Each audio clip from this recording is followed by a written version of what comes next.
Eu achei de péssimo gosto, o direito seu torcer para o Flamengo, mas mandar recado e ser ingrato com a instituição ficou muito feio. Ele tem o direito de torcer para o time que ele quiser. Ele só não pode ser, de um lado, ingrato, do outro, indiferente ao que a torcida sempre pensou dele. Só que ao longo dos anos, alguns ex-jogadores vão desconstruindo tudo que foi construído na história do clube. E eu estou me referindo ao Raul Plasma. O Raul Plasma, ele tem o direito de torcer para o Flamengo.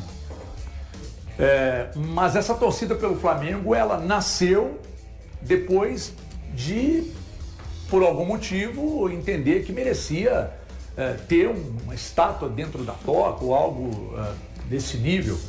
E aí ele deu uma declaração, ele tem o direito de torcer para o Flamengo. Eu conheço vários que passaram, o Ronaldo passou pelo Cruzeiro, tem uma história no Cruzeiro, e ele é corintiano assumido, não tem problema nenhum. Agora, ser ingrato não. A ingratidão, de fato, é o mau hálito da alma. Isso não. Isso é inaceitável. E o pior, mandar recado de que não dá para torcer para time que tem dono. O Cruzeiro tem dono porque ele precisou ter dono. E tem figuras, Raul, que quando o Cruzeiro não tinha dono, quando o Cruzeiro era um clube associativo, por não ter um dono, mamavam, várias figuras mamavam nas tetas do clube. Sem o menor pudor, Raul. Mamavam nas tetas do clube. Então hoje, para ter ordem, depois de tudo que aconteceu, você se lembra, Raul, da matéria que foi ao Fantástico? Você se lembra, Raul, do que fizeram com a instituição? Você se lembra, Raul? Ficou à beira da falência? É esse clube que você quer torcer? O torcedor do Cruzeiro não. O torcedor do Cruzeiro quer esse clube saudável, esse clube que vende mais que contrata, esse clube que briga na cabeça como brigou ano passado, esse clube que hoje é comentado no país todo, esse clube que teve a sua marca de volta, que as arquibancadas estão lotadas, que o torcedor hoje tem um orgulho e nunca deixou de ter, tá? Como você está demonstrando não ter orgulho de um dia ter vestido a camisa do Cruzeiro, para hoje você cuspir na instituição como você está cuspindo.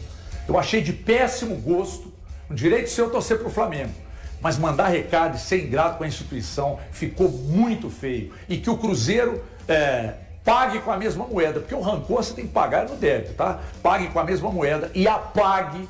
Ah, mas você acha que a resposta tem que ser assim? Tem. A resposta da ingratidão tem que ser também com a ingratidão. Apaga da história, porque tem muita gente aí que merece mais destaque, mais carinho. Quer que eu cito um que eu sou profundamente apaixonado? Todos nós aqui, ó. Chama-se Dirceu Lopes. Esse é gigante. Esse é gigante. Esse é gigante. Tem outros, tá? Estou citando um como exemplo. Esse é gigantesco. E figuras como Dirceu Lopes é que merecem uma estátua, uma bandeira e todo o amor de uma nação inteira. E Raul, você tá errado uma coisa, cara. O Cruzeiro não tem um dono. O Cruzeiro tem um apaixonado que comprou a paixão dele para fazer com que essa paixão continue eterna, porque o Cruzeiro tem mais de 12 milhões de donos, que inclusive o Cruzeiro só não fechou as portas porque a torcida do Cruzeiro é uma coisa absurda. Porque o torcedor do Cruzeiro comprou o boi, o torcedor do Cruzeiro jamais vai abandonar. Você vai passar, vários ex-jogadores vão passar, vários jogadores que ainda nem nasceram, que vão defender a camisa do Cruzeiro, vão continuar escrevendo páginas heróicas imortais, vão passar. A instituição Cruzeiro Esporte Clube, Raul, ela é eterna, ela vai ficar aí. Graças a Deus, como a gente brinca, né, que a base vem forte e vem mesmo cada vez mais. E o que acontece é o seguinte, né, o Raul, ele foi desligado do Cruzeiro, ele saiu obrigado, enfim. Em 2019. Isso, e aí teve a questão... Mas aí era o Ronaldo. Teve a questão, isso. Aí teve a questão da recuperação judicial, e para receber, teria que ir para recuperação judicial. Eu entendo a cabeça dele, enfim, nem relógio trabalha de graça, e o Raul se sentiu prejudicado, enfim, e aí hoje ele tem cargo lá no Flamengo, é querido lá, enfim, e é lógico que ele vai torcer pro time. Eu torço pro time da Fã, tá embaixo d'água. Tô aqui, ué. E aí, Raul, como é que faz? Mas, cara, nada vai apagar a história dele, Léo. Mas tem essa mágoa, ele tem essa mágoa do Cruzeiro, da maneira com que ele saiu, o jeito que foi para a questão aí de recebimento de valores, a gente sabe disso. Ele foi para a fila, né? Foi para a fila da recuperação. Quando a recuperação judicial, ele vai para o fim da fila, muitas vezes. E ele tem essa mágoa. Ele queria receber. Ele tem essa mágoa. E vem recebendo muitas críticas dos torcedores. E tem recebido mesmo. O Raul, a gente colocava o torcedor de uma forma geral, com carinho. Sim. Dida, Fábio, Raul, quem foi o melhor ou o maior? E aí, por causa dessa mágoa, com as razões dele, porque as pessoas querem receber quando trabalha, naquela bagunça. Se pagava alto salário, é problema de quem pagava. E ele achou não injusta é culpa dele. a demissão dele por ele ser um ídolo no Cruzeiro, entendeu? Mas isso acontece. Demissões acontecem no ídolo ou não. Mas ele queria receber. Não recebeu. Aí foi pra imprensa, deu declarações, a torcida pega no pé dele até hoje e culminou com essa declaração aí. Mas como o Adro disse, vamos separar as coisas. O Raul, o jogador, foi um dos maiores. Não, a da história do Cruzeiro. dele no Cruzeiro, eu acho nada que ele falar, nada que ele fizer aí vai apagar a história dele. Mas a questão do carinho da torcida vai se apagando. Assim como muita gente, né, chamava o Marcelo Moreira de marqueteiro, isso, aquilo, outro. E aí depois, quando vem à tona que o cara pegou não sei quantos milhões e ajudou o Cruzeiro e por aí vai, Léo, o torcedor passa a ter outra visão. Eu acho que o torcedor do Cruzeiro aprendeu muito a separar o joio do trigo, né? Quem é ídolo, quem não é ídolo. A história de cada jogador, ela vai ficar marcada no clube. Inclusive, quando o moleque da base sobe, Léo, ele chega lá na Toca da Raposa 2, tá lá as páginas heróicas imortais, o nome de todos os atletas que foram campeões com a camisa do Cruzeiro. O jogador diz que ele morre 2 vezes, né? Quando ele aposenta e a morte natural. Porém, esses que escreveram, viu, Raul? E o senhor escreveu também, o nome vai estar lá, fica imortal no clube. Então, eu acho uma pena, mas eu entendo a parte dele, essa mágoa que ele tem, esse rancor. Aquele negócio do ex-namorado e da ex-namorada, sabe? O cara briga com a mulher arruma outra e por aí vai. Você sabe como é que funciona. Mas, pra gente ir para as pena. informações, eu só quero arrematar aqui com uma coisa. Eu vejo uma incoerência aí. Porque se o Raul é contra um clube ter dono, ele ficou sem receber quando não tinha. Sim. Quem deu o cano nele, quem deixou de pagar ele, foi quem prometeu e dava a ele um salário bem alto. E ele não tem culpa com isso. Você pede e a pessoa paga. Mas quem deu o cano nele foi quem quase destruiu o Cruzeiro. Não foi o Ronaldo. Não foi o Pedro. Então, ele não tem que ter mágoa de quem tem dono. Ele tem que ter mágoa de quando não tinha dono. Inclusive, eu não sei se de quando não tinha ninguém para honrar os compromissos dele, porque o Pedro Lourenço não deve R$1 para ele. Inclusive, o Pedro Lourenço... Ronaldo não deve R$1 para ele. Então, é uma incoerência. Ele está certo de reclamar que não recebeu, pode ficar mágoa, tudo. Agora, reclamar de que o clube tem dono porque ele ficou sem receber por causa da recuperação judicial, reclame de quem provocou a recuperação e colocou o Cruzeiro lá embaixo no fundo do poço. Então, responsabilize quem tem que ser responsabilizado. Porque fica muito fácil agora lembrar, porque o Ronaldo, a RJ, o Pedro Lourenço, mas aqueles que quase destruíram o Cruzeiro, quase destruíram, Wagner, Itair, e todos aqueles que estavam lá, todos não digo, porque eu posso ser injusto aqui, porque tinha gente boa que trabalhava no Cruzeiro, que ainda leva hoje, que é cobrado com muita injustiça.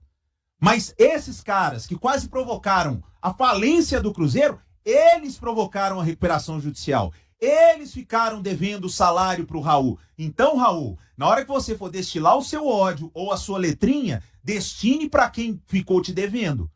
Porque o Pedro Lourenço não tem nada com isso e nem o Ronaldo. E se não começasse com o Ronaldo e se não fosse o Pedro, não tinha nem Cruzeiro para a gente estar falando aqui agora. Então, isso precisa ser dito, precisa ser coerente. Quem ficou devendo e quem provocou a ira do Raul foi quem ficou devendo ele. Inclusive, hoje o dono do Cruzeiro, eu não sei se o Raul sabe, mas esse mesmo pessoal que ficou devendo para ele recorreu ao hoje dono do Cruzeiro, Raul, para pegar dinheiro emprestado para poder pagar salário seu, do Sorriso, da galera da portaria, de jogador, e ele emprestou assim, como ele fazia sempre. E o dono do Cruzeiro, você querendo ou não, você sabendo ou não, fique sabendo agora, já ajudou a pagar os seus salários na sua época que trabalhava no Cruzeiro. Põe na tela as movimentações do Cruzeiro, hein, Andrezão? Por gentileza, André. Mais saídas do que chegadas. As chegadas, os dois ali, que são o Rojas e o Peck. E as saídas ali, o Kaique, o Christian e o Cauã Prates. Né? Então, vocês acham que o que precisa para reequilibrar? Começa com você, Valu. Precisa chegar a urgência, o camisa 5 e uma alternativa de um jogador para jogar pelo lado esquerdo, né? Seria o Wesley, o atacante de 21 anos que está no futebol árabe, que não vai vir mais, uma oportunidade de mercado interessante para o Cruzeiro.